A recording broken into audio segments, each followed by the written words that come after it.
PM किसाननि 19थि फैसा मोननायनि सिगां नोंथाङा माखासे बुस्थुखौ चेक खालामनानै ला। हेलो लोगोफोर, बरायबाय नोंथांमोनखौ आंनि भिडियोआव। लोगोफोर, नोंथांमोननि सिगाङाव दिनै मोनसे भिडियो लाना फैबावलायबाय। बे भिडियोआनो जादों जुदि नोंथाङा PM किसाननि फैसा मोनोबा PM किसाननि 19थि फैसा मोननायनि सिगां माखासे बुस्थुखौ चेक खालामनानै ला। भिडियोखौ जागायनायनि सिगां जुदि नोंथाङा बे भिडियोखौ इउटिउबाव नायदोंबा इउटिउब चेनेलखौ साबस्क्राइब खालाम आरो लोगोसे बेल आइकनखौ थुलां लोगोफोर। बेबायदिनो इम्परटेन्ट भिडियो आं नोंथांमोननि सिगाङाव लाबोबा नोंथांनाव सिगां नटिफिकेसन थांनाय बायदि। आरो जुदि नोंथाङा बे भिडियोखौ फेसबुकआव नायदोंबा फेसबुक पेजखौ फल' खालाम। लोगोफोर, जुदि नोंथाङा PM किसानाव फैसा मोनोबा 19थि फैसाखौ मोननायनि सिगां बबे बुस्थुखौ चेक खालामनांगौ आं बे भिडियोनि गेजेरजों नोंथांमोननो स्टेप बाय स्टेप खोन्थालांगोन। नोंथाङा मबाइलावनो बोरै नोंथांनि PM किसाननि 19थि फैसा मोननायनि सिगां मा चेक खालामनांगौ। आसा खालामो नोंथांमोना भिडियोखौ जोबजासिम नायगोन होननानै। बेनि थाखाय फार्स्टआव नोंथाङा मा खालाम, नोंथांनि मबाइलनि ब्राउजाराव थां। मबाइलनि ब्राउजाराव थांनानै PM किसाननि वेबसाइटआव टाइप खालामनानै लगइन जाबानो जाबाय। होमबा आं टाइप खालामसै pmkisan.gov.in बिदि थुनानै सार्च खालामना हो। सार्च खालामनाय लोगो लोगो नै डाइरेक्ट PM किसाननि अफिसियेल वेबसाइटआव फैखाबाय। होमबा गाहायथिं थां। गाहायथिं थांनानै बाव नुगोन नै नो योर स्टेटास, बेयाव थुना होबानो जाबाय। बाव थुनानै होमबा नोंथांनि रेजिस्ट्रेसन नाम्बारखौ होबानो जाबाय। जुदि नोंथाङा नोंथांनि रेजिस्ट्रेसन नाम्बारखौ मिथियाबा नो योर रेजिस्ट्रेसन नाम्बार बाव थुनानै नोंथाङा नोंथांनि मबाइल नाम्बारखौ टाइप खालामनानैबो रेजिस्ट्रेसन नाम्बारखौ नायनो हायो। जुदि नोंथाङा रेजिस्टार मबाइल नाम्बारखौ मिथियाबा नोंथांनि आधार कार्ड नाम्बारखौ होनानैबो रेजिस्ट्रेसन नाम्बारखौ नायनो हायो। होमबा आं आंनि रेजिस्ट्रेसन नाम्बारखौ मिथिखायो नालाय आं आंनि रेजिस्ट्रेसन नाम्बारखौ होनोसै। रेजिस्ट्रेसन नाम्बारखौ होनानै खेबसाखौ होबानो जाबाय।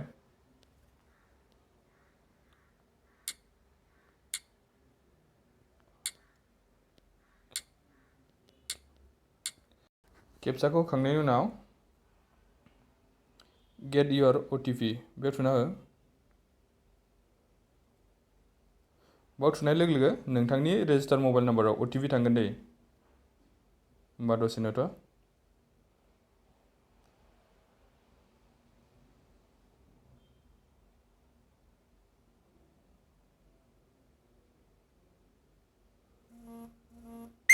OTP फैबाय नै। होमबा OTP खौ होनानै गेट डाटायाव थुना हो। गेट डाटायाव थुनाय लोगो लोगो नै नोंनि पार्सनेल डिटेल्स फैगोन फुरा। आरो जुदि नोंथाङा पार्सनेल डिटेल्सखौ आपडेट खालामबा आपडेटबो खालामनानै लानो हागोन दै। आपडेटखौ बोरै खालामो बाव नुगोन नै आपडेट योर डिटेल्स बेयाव थुनानै नोंथाङा आपडेटबो खालामनो हागोन। जुदि आपडेट खालामाबा नोंथाङा बबेखौ चेक खालामनांगौ 19थि इनस्टलमेन्टखौ मोननो थाखाय होमबा इलिजिबिलिटि स्टेटास बेयाव थुना हो। बे लेन्ड सिडिंफ्रा आधार कार्ड बेंक एकाउन्ट सिडिं बेफोरो ग्रिन जानांगोन। ekyc आबो नोंना ग्रिन जानांगोन, मार्क जानांगोन।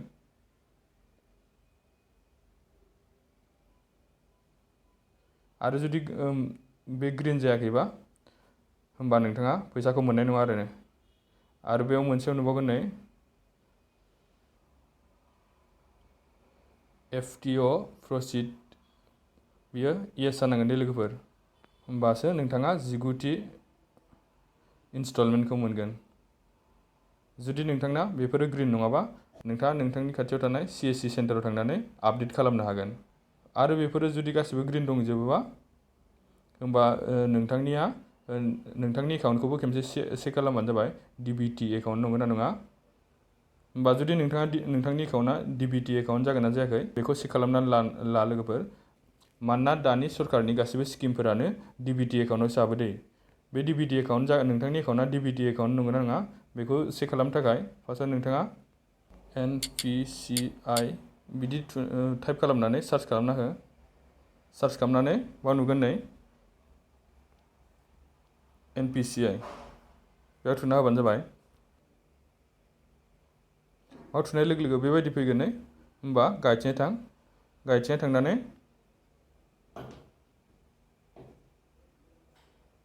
बाव नुगोन नै कन्जुमार, बेयाव थुना हो।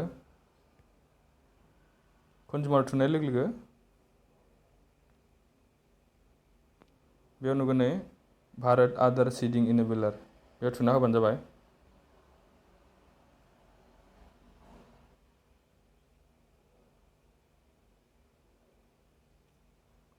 बाव थुनाय लोगो लोगो बेबायदि फैगोन नै, होमबा नोंथाङा जेरावबो गाहायथिं थाङालासिनो मा खालाम, साइडआव नुगोन नै 4 लाइन, बेयाव थुना हो।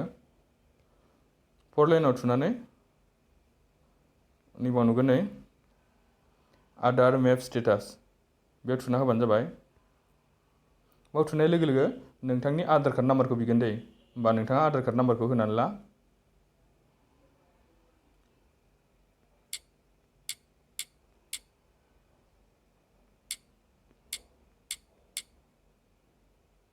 आधार कार्ड नाम्बारखौ होखांनायनि उनाव गाहायाव नुगोन नै खेबसाखौ हो।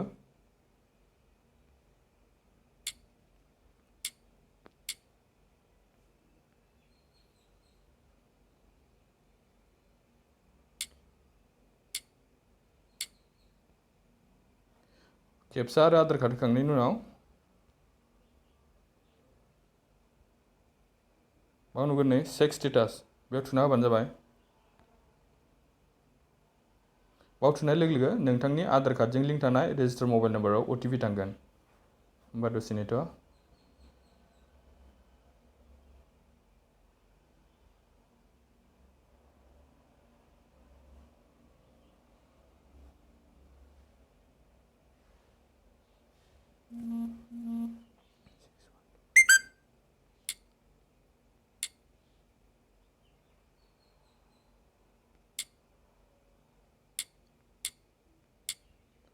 OTP होखांनायनि उनाव गाहायाव नुगोन नै साबमिट, बेयाव थुना हो।